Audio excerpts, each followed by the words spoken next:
The Great Waves of Change, Navigating the Difficult Times Ahead by Marshall V. Summers. Chapter 2, The Great Waves and Your Life.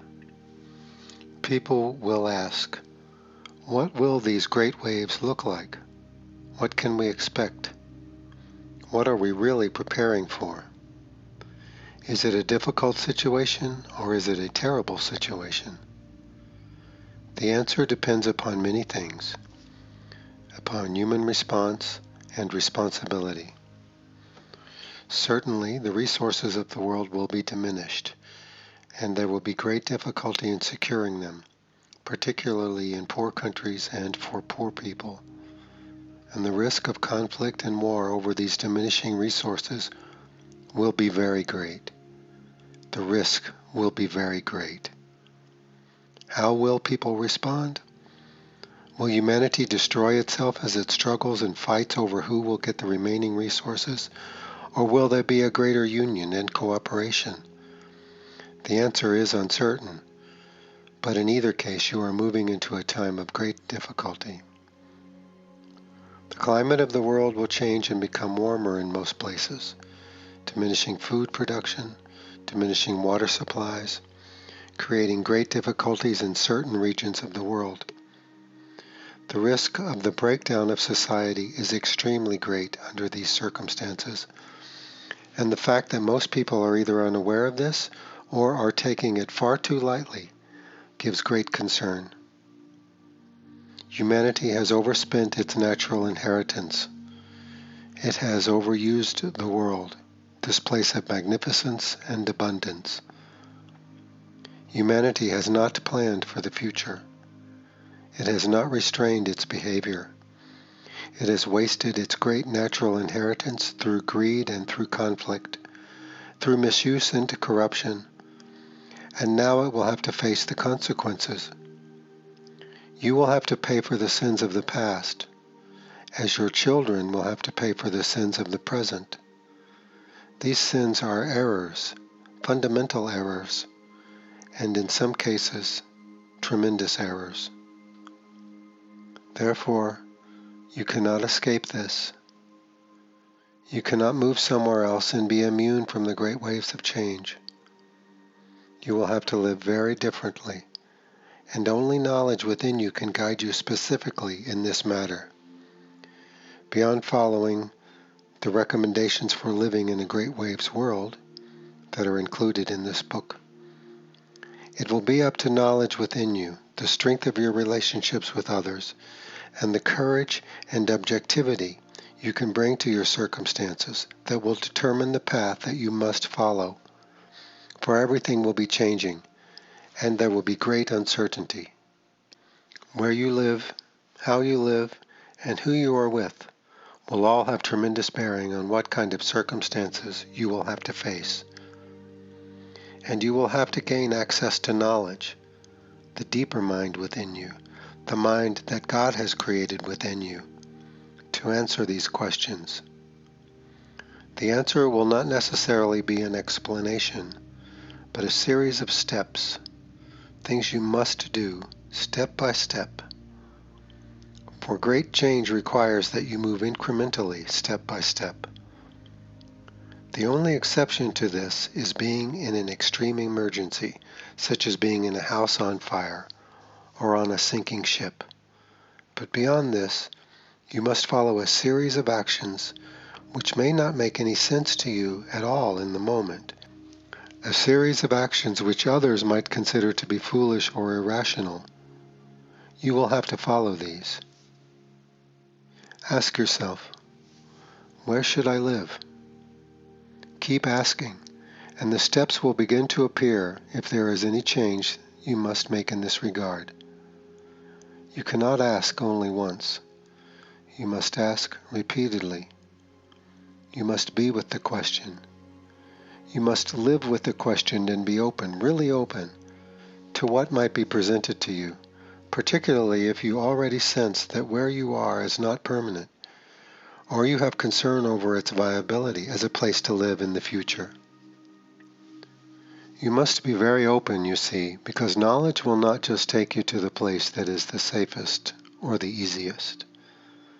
It will guide you to the place where your greater strengths can emerge, where your destiny can be fulfilled, and where you will be able to meet the really important people in your life and engage in the really important activities in your life.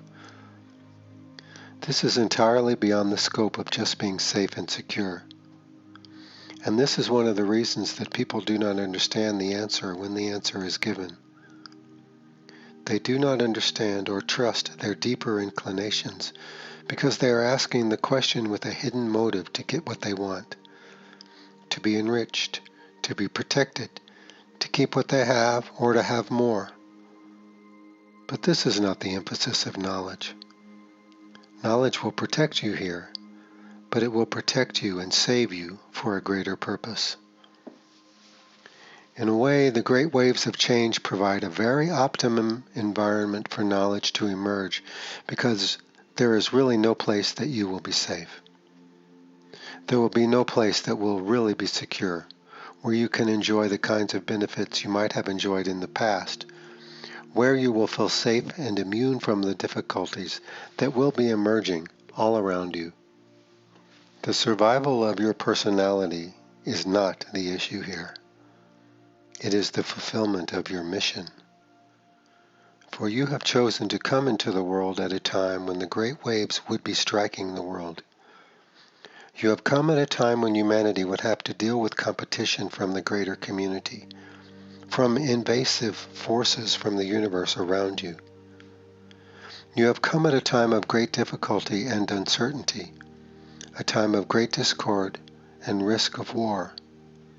Therefore, do not be in complaint. Do not deny or condemn the circumstances of the world, when in fact they hold the greatest possibility for your redemption and for your fulfillment here. Your great relationships will not come to you while you are hiding out somewhere pretending to be happy, safe and secure, surrounded by all your unnecessary possessions, involved in simple and innocuous and foolish activities. The great relationships will not come to you under these circumstances. Only casual friendships, only people who share your hobbies or others who want to exploit you or to share in whatever wealth you might have.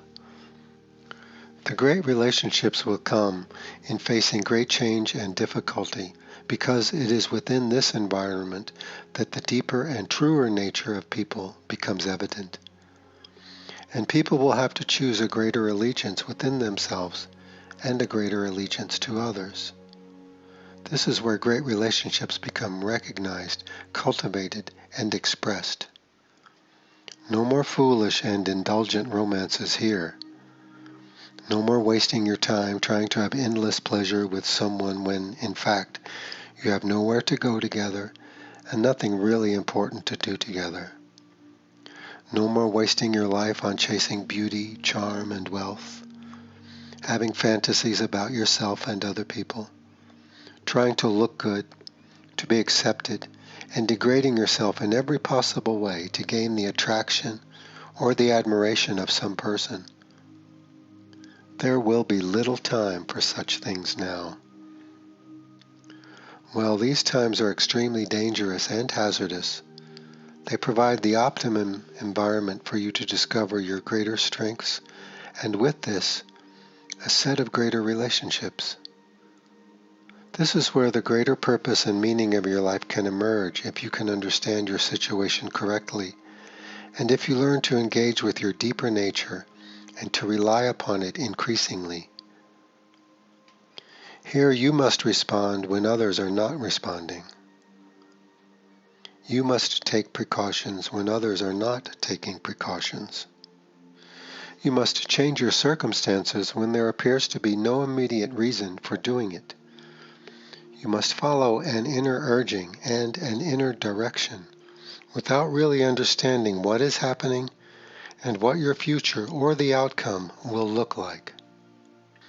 If you do not have the strength or courage to do this, you will just stand where you are, becoming increasingly full of anxiety and confusion, increasingly worried, increasingly frustrated and compulsive until your circumstances just fall away and erode your life, like a person who is standing on a slowly shrinking island or in a boat that is taking on water increasingly. You are going to have to be prepared to take dramatic action, and you may have to act alone. Not everyone who is with you now, your friends or even your family, will necessarily respond to the great waves of change or to the power and influence of knowledge within them. Just being worried and concerned is not enough. Just being aware of the problem is not enough. You must be prepared to act, not hastily, not compulsively, not in a panic, but carrying out steps in your preparation. The new message has provided the steps to knowledge so that you can begin to build this deeper connection to knowledge, a connection that you will have to rely upon increasingly in the future as all other sources of certainty become challenged, upset, and in conflict. For where will you turn? Who will you turn to in times of great change and uncertainty? Your government? Your friends? Your family? Your religion? And if you cannot find any certainty or clarity there, will you run away into your hobbies or your fantasies or your passions? This is a critical question, you see. God has given you knowledge to guide you, to protect you, and to lead you to a greater fulfillment in the world as it is. Therefore, do not ask anything more from God. If you cannot receive this great endowment, a gift beyond your estimation, a gift that will serve you every day and in every circumstance, if you cannot receive this, if you will not trust this, if you will not follow this, then do not ask for a miracle. You may ask, but you are going to have to rely upon what God has given you. You have created a world where this will be increasingly necessary, a world where fantasy, speculation, and presumption will be increasingly difficult to create and maintain. Times will become more difficult. People will become more impoverished. Everything will become more expensive and in some cases unavailable. How will you function in this environment? You will have to turn to simple pleasures, the pleasure of the moment, the beauty of nature, connecting with other people in a significant way, enjoying very simple things. Relationships will have to be simple and honest now. Though many people will use deception to gain advantage over others, relationships will have to become very simple, direct, and honest. In a way, your life will have to become more authentic, more healthy, and more in balance instead of this frantic pursuit to fulfill your fantasies and your needs, your expectations and the expectations of others. This frantic, desperate, unhappy life where you have no sense of yourself and where you are going or what you are really about. So even in the face of the great waves of change, even in the face of the dangers of intervention and competition from beyond the world, you have an opportunity to bring your life into order, to establish a genuine set of priorities, and to stop wasting your time, your energy, and your life force on things that have no meaning, value, or purpose. You have the opportunity to become strong, integrated, balanced, courageous, objective, and compassionate, whereas before you were simply an addict of your culture, trying to have, be, and do things that were not essential to your nature or to your greater purpose for being here. Here, your relationship with yourself becomes critical, fundamental, practical, and mysterious. Whatever difficulties you have had from the past, and whatever defects or deficiencies you now have, will be overshadowed by the need of the moment and the need to prepare for the future. This is the perfect antidote to self-obsession and mental illness, to poor mental health and poor emotional health. You will have to do things now you have never had to do, to learn things you have never had to learn, to become resourceful and become observant. Do not look at the future thinking and worrying about what you might lose. Recognize that the future has the power to uplift you, to give you back to yourself, to restore to you your true purpose for coming here and your true capabilities. But you must gain access to knowledge, for only knowledge knows who you are, why you are here, and how you will be able to navigate the difficult times ahead. If you can prepare in advance, you will be in a position to help others. If you wait, the change you will have to make will become desperate and expensive and hazardous.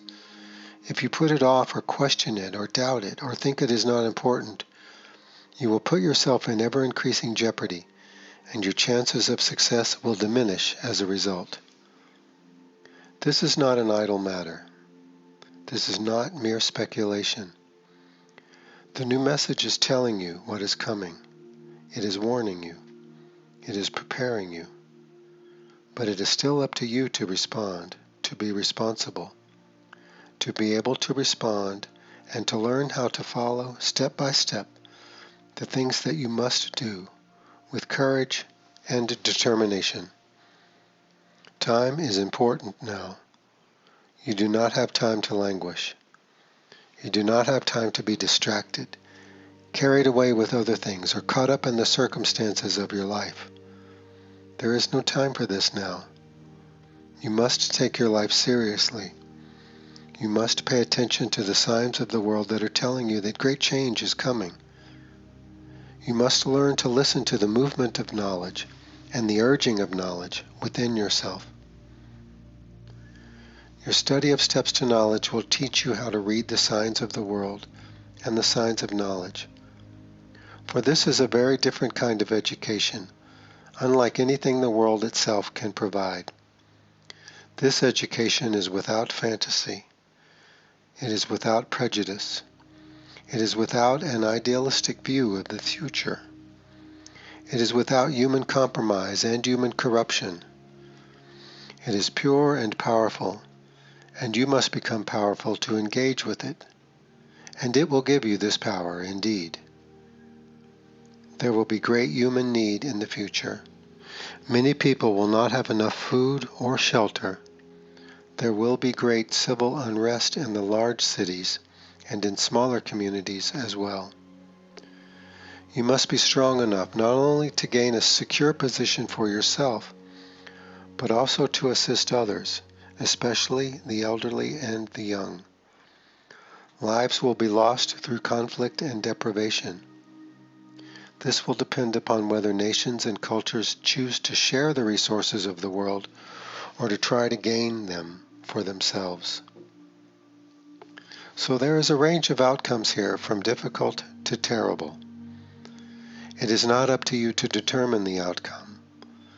It is up to you to prepare for the future and to live fully in the moment, eyes wide open, paying attention, being responsible, and exerting yourself appropriately. You do not need to read many books now. You do not need to go see movies. You do not need to engage in endless and pointless conversations with people. You do not need to immerse yourself in your hobbies and your interests. Only what is essential and deeply meaningful to you should you focus on. You have 4 pillars in your life. Like the 4 legs of a table, they uphold your life. Think of your life then in terms of having 4 pillars. A pillar of relationships, a pillar of health, a pillar of work and providership, and a pillar of spiritual development. Your life is only as strong as the weakest pillar, the weakest leg of the table. How much you can see, how much you can know, how much you can do will be dependent upon the strength of these pillars. Most people's pillars are barely built. Perhaps they have put all their emphasis in one area. They have focused their whole life on relationships, or they have focused their entire life on their work and their career, or they have become obsessed with their health and it dominates everything that they do. Or perhaps they have run away and tried to immerse themselves in their spiritual practice and religious beliefs while allowing the rest of their life to be undeveloped and out of balance. There are few people who have built 2 pillars, but very few people have adequately built all 4 pillars of their life. To do so is a perfect antidote to eccentricity and extremism. For if you are really building and maintaining the 4 pillars of your life, you cannot be extreme or eccentric in any area. You cannot be compulsive. You cannot be addicted because you will be so busy taking care of the fundamental pillars of your life, you will not have time for foolishness or self-destructive behaviors. What a blessing this would be, and the results are profound, giving you a strong life, a broad set of abilities and competence in every aspect of your life. Your pillar of relationships must include people who are capable of responding to the great waves of change. People who function not from fear and anxiety, but from certainty and conviction and the desire to support and assist the world.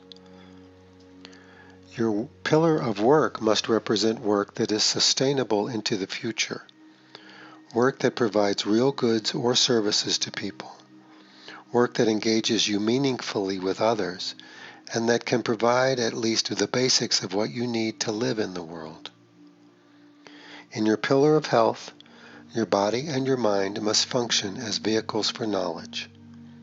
For the body serves the mind, and the mind serves the spirit in the true hierarchy of your being.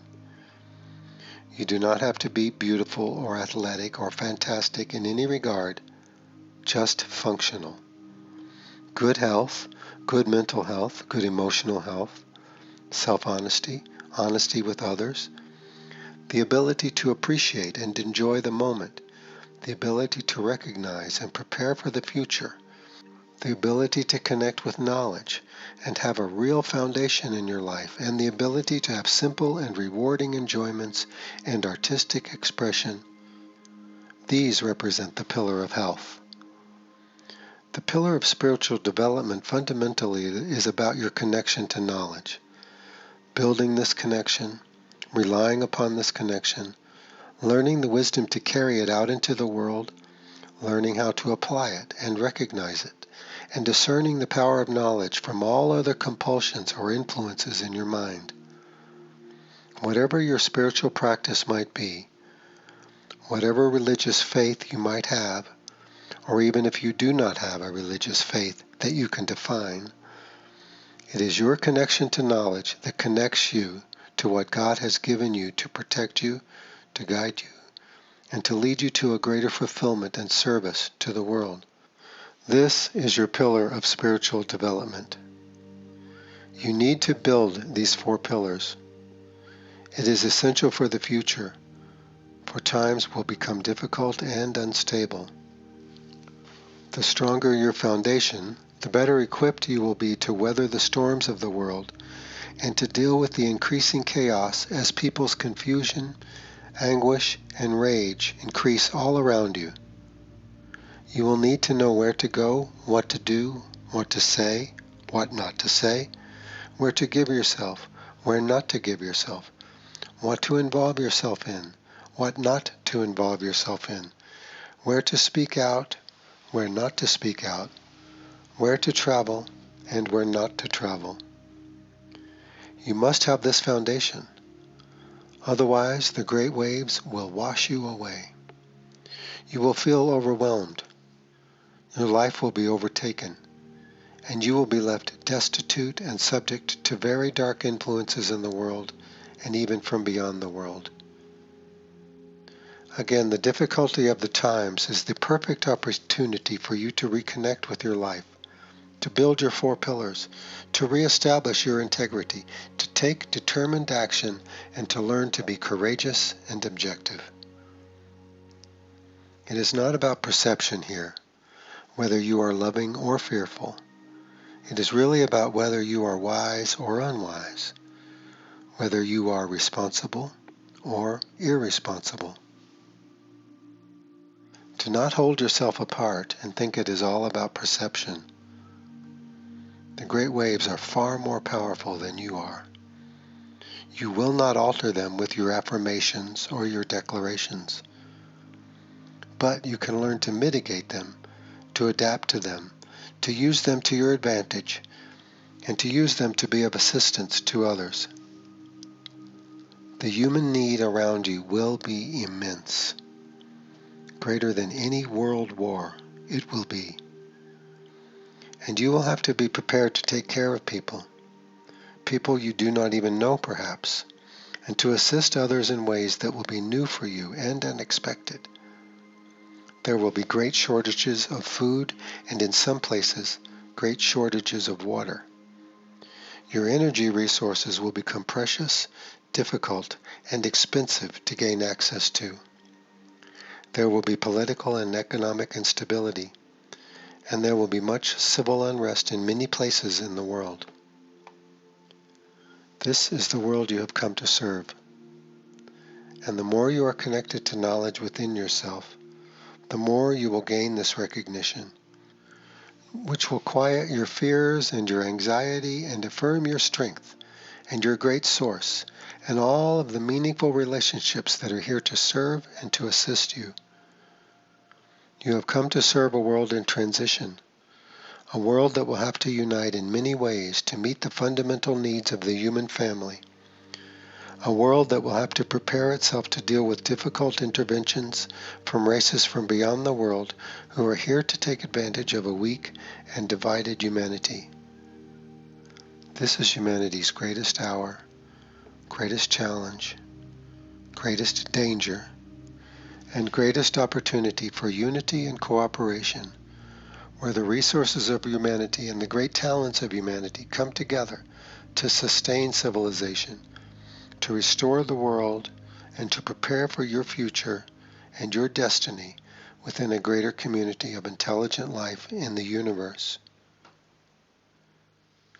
Yet, you will have to take a very different tack with it, a different approach. You will have to learn how to do this and gain strength, and quickly, for time is of the essence now. Each month and each year is critical in determining whether you are becoming stronger or weaker, more prepared or less prepared, more certain or less certain, more connected to others in a meaningful way or less connected. The awareness of the great ways of change is God's great calling for you and great gift to you who are fortunate enough to read these words. For it is a great love that brings this warning, this blessing, and this preparation into the world.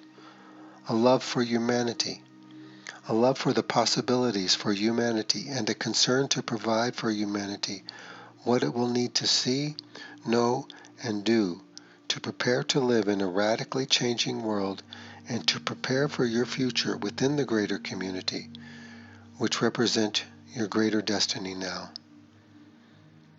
Receive this awareness as a gift of great love, for great love it is.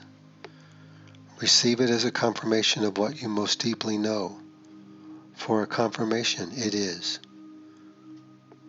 Accept it as a gift out of love and respect, for such it is.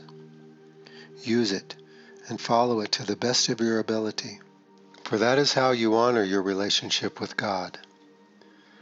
And that is how you will fulfill the great purpose that has brought you here at this time.